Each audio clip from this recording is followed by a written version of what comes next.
የኡራል ወንዝ የአህጉራት ወሰን የታሪክ ማዕበልና የታችኛው ተፋሰስ የውሃ ፖለቲካ በዓለም ካርታ ላይ አህጉራትን የሚለዩ ድንበሮች አብዛኛውን ጊዜ ውቅያኖሶች ወይም ግዙፍ የተራራ ሰንሰለቶች ናቸው።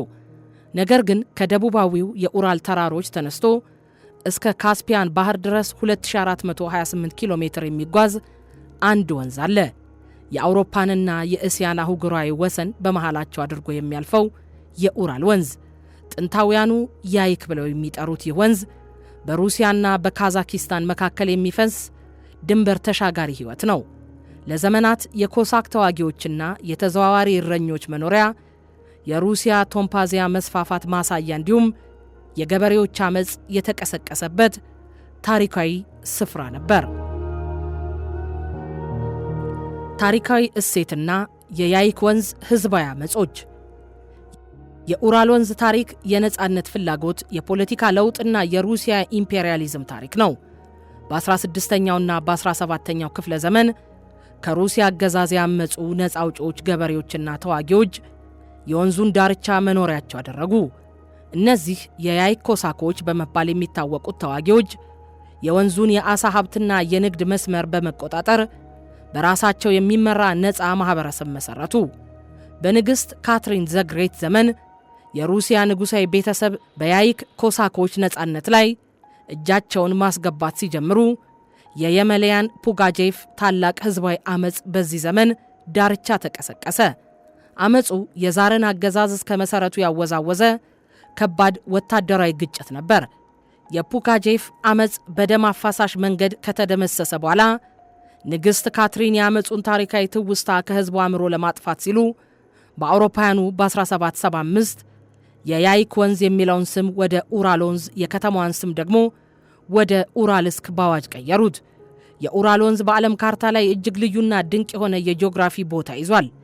ከደቡባዊ የኡራል ተራሮች ተነስቶ እስከ ካስፒያን ባህር በሚዘልቀው በዚህ ረዥም የውሃ መስመር ላይ ሁለቱ አገራት ሩሲያና ካዛኪስታን ወንዙን ለተለያዩ ስትራቴጂካዊ ፍላጎታቸው ይጠቀሙበታል።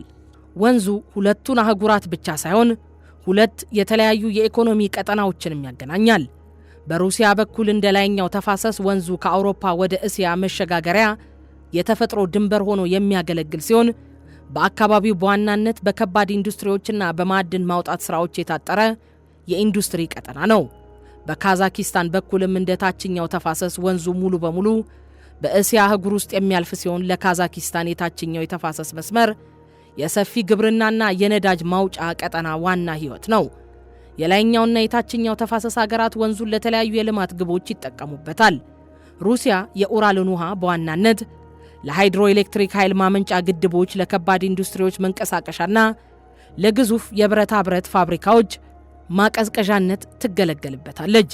በአንጻሩ ካዛኪስታን የወንዙን ውሃ ለከተሞች የመጠጥ ውሃ ማቅረቢያ፣ ለሰፊ የከብቶች እርባታ፣ ለግብርና መስክ እንዲሁም ወደ ካስፒያን ባህር የሚፈሰውን ውሃ በመጠበቅ ለሕያው አካላት ህልውና ትጠቀምበታለች። በሁለቱ ሀገራት የውሃ አጠቃቀም ምክንያት የተከሰተው ተፋሰሳዊ ውጥረት ሁለቱንም ወገኖች ለተለያዩ ስጋቶች ዳርጓል። በአየር ንብረት መዛባት ምክንያት የወንዙ የተፈጥሮ ፍሰት መቀነስና ከፋብሪካዎች የሚለቀቁ የኢንዱስትሪ ብክለቶች በሰሜናዊ ክፍል ላይ ትልቅ የአካባቢ ጥበቃ ስጋት ፈጥረዋል። በሩሲያ በኩል በሚያዙ ግድቦች ምክንያት ወደ ታችኛው ተፋሰስ የሚፈሰው ውሃ እጅግ በመቀነሱ ካዛኪስታን ለከባድ የውሃ እጥረት፣ ለወንዙ መድረቅና በዓለም ውድ የሆነውን የካቪያር እንቁላል የሚሰጡት የስተርጅን አሶች ውድመት አደጋ ተጋርጣለች።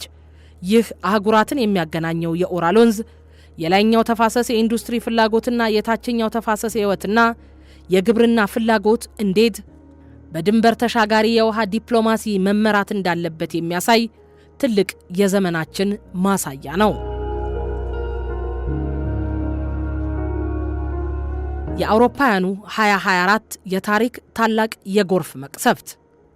በአውሮፓውያኑ በ2024 ጸደይ ወቅት በኡራል ተፋሰስ ላይ የበረዶ በፍጥነት መቅለጥና የጣለው ከባድ ዝናብ በኦሩስክ፣ ኦሬንበርግና በካዛኪስታኑ አቲያራው ክልሎች ታሪክ ታይቶ በማይታወቅ ከባድ የጎርፍ መቅሰፍት አስከትሏል። ይህ ክስተት ሁለቱ ሀገራት የወንዙን ፍሰትና የግድቦችን አሰራር በጋራ የመቆጣጠር አጣዳፊ አስፈላጊነት እንዳላቸው አሳይቷል። አደጋው የአየር ንብረት መዛባትና የመሰረተ ልማት ውድቀት የተቀላቀሉበት ፍጹም አውሎ ንፋስ ውጤት ነበር። በ2024 ክረምት በደቡባዊ ኡራል ተራሮች አካባቢ ከባድ በረዶ ጥሎ ነበር። በሚያዝያ ወር መጀመሪያ ላይ የሙቀት መጠን በድንገት ከወትሮ በተለየ ሁኔታ በመጨመሩ ግዙፉ የበረዶ ክምችት በአንድ ጊዜ ቀለጠ። የበረዶ መቅለጥ ከመጀመሩ በፊት መሬቱ ቀድሞውኑ በውሃ የታቀበና የቀዘቀዘ በመሆኑ የሟሟን ውሃ ወደ ውስጥ መምጠጥ አልቻለም። በሩሲያ ኦሬንበርግ ክልል የምትገኘው የኦርስክ ከተማ የጎርፍ መከላከያ ግድብ የወንዙን እጅግ ከፍተኛ የውሃ ግፊት መቋቋም አቅቶት ሚያዝያ 5 ተደረመሰ። ይህም በሺዎች የሚቆጠር ኪዩቢክ ሜትር ውሃ በአንድ ጊዜ ወደ ከተማዋ እንዲፈስ አደረገ። አደጋው የወንዙን የላይኛውንና የታችኛውን ተፋሰስ ግዛቶች በአንድነት ያዳረሰ ነበር። የጎርፍ ማዕበሉ በዋናነት ኦሬንበርግ፣ ኦርስክና ኩርጋን የተባሉትን ግዛቶች በቀጥታ ያጠቃ ሲሆን በተለይም በኦርስክ የጎርፍ መከላከያ ግድብ መደርመሱ ቀውሱን አፋጥኖታል። በታችኛው ተፋሰስ የሚገኙት አቲራው፣ ምዕራብ ካዛኪስታንና አክቶቤ ክልሎች በታሪክ ታይቶ በማይታወቅ የውሃ ሙላት ስር ወድቀዋል። የውሃው መጥለቅለቅ በ10 ሺዎች የሚቆጠሩ ሰዎችን ከመኖሪያ ቀያቸው አፈናቅሏል። ሩሲያ ከ20 ሺህ በላይ ነዋሪዎቿ ከአደገኛ ቀጠናዎች በአስቸኳይ እንዲወጡ ተደርገዋል። በካዛኪስታንም ቀውሱ በከፋ ሁኔታ የታየ ሲሆን ከ120 ሺህ በላይ ነዋሪዎች ቀያቸውን ጥለው እንዲሰደዱ ተገደዋል። ይህም በካዛኪስታን ዘመናዊ ታሪክ ውስጥ ትልቁ የህዝብ ተፈናቃይነት ክስተት ሆኖ ተመዝግቧል። በሁለቱ ሀገራት የሚገኙ አጠቃላይ መንደሮችና ከተሞች በውሃ ተውጠዋል። ከ12000 በላይ አባወራዎችና መኖሪያ ቤቶች ሙሉ በሙሉ በውሃ በመሸፈናቸው ነዋሪዎቹ ንብረታቸውን ያጡበት ሁኔታ ተከሰተ። በካዛኪስታን ከ7000 በላይ መኖሪያ ቤቶች ሙሉ በሙሉ በመፍረሳቸውና በመደምሰሳቸው ምክንያት በሺዎች የሚቆጠሩ ቤተሰቦች መጠለያ አልባ ሆነዋል። የጎርፍ መቅሰፍቱ በሁለቱ ሀገራት የኢኮኖሚ አከርካሪ ላይ ከባድ ምትም አሳርፏል። ሩሲያ የውሃው መጥለቅለቅ በስትራቴጂካዊ የኦርስክ ዘይት ማጣሪያ ላይ አደጋ በመደቀኑ ማጣሪያው ስራውን በአስቸኳይ እንዲያቆም ተገደደ። ይህም በኢንዱስትሪውና በመሰረተ ልማቶች ላይ ከፍተኛ የገንዘብ ኪሳራ አድርጓል። በካዛኪስታንም ጉዳቱ በዋናነት የአገሪቱን የገጠር ኢኮኖሚ ያደቀቀ ነበር። ከ10 ሺህ በላይ የቤት እንስሳት በጎርፉ ተወስደዋል። ሰፊ የግብርናና የእርሻ መሬቶች ሙሉ በሙሉ በመውደማቸው የአካባቢውን ሕዝብ የኑሮ መሰረት አናግቶታል። አጠቃላይ የ2024ቱ የኡራል ጎርፍ መቅሰፍት በሁለቱ ሀገራት ላይ ያስከተለው ማህበራዊና ኢኮኖሚያዊ ስብራት የድንበር ተሻጋሪ የአየር ንብረትና የተፈጥሮ አደጋዎችን በጋራ የመከላከልና የማገገም ሥራ ምን ያህል አጣዳፊ እንደሆነ ያስገነዘበ ታሪካዊ ክስተት ነበር። አደጋው በሞስኮና በአስታና ወይም ካዛኪስታን መካከል ያለውን ድንበር ተሻጋሪ የውሃ አስተዳደር ትስስር ፈትኖታል። የሩሲያው ፕሬዝዳንት ቭላዲሚር ፑቲንና የካዛኪስታኑ ፕሬዝዳንት ቃሲም ጆማርት ቶካዮቭ በስልክ በመነጋገር የመረጃ ልውውጥና የነፍስ አድን ስራዎችን በጋራ ለመምራት ተስማሙ። በሩሲያ ያለው የኤርሊን-ክሊንስኮዬ ግድብ ውሃ የሚለቀቅበትን መጠን በካዛኪስታን የውሃ ሚኒስቴር ጋር በመቀናጀት የታችኛው ተፋሰስ ላይ የሚያደርሰውን ድንገተኛ የውሃ መጨመር ለመቀነስ ስራዎች ተሰሩ። አደጋው ሁለቱ ሀገራት የወደፊት የአየር ንብረት ለውጥ ተጽዕኖዎችን ለመቋቋም የጋራ የቅድመ ማስጠንቀቂያ ስርዓትና የዘመነ የተፋሰስ ጥበቃ ፖሊሲ ማውጣት እንዳለባቸው ትልቅ ማንቂያ ደውል ሆኗል።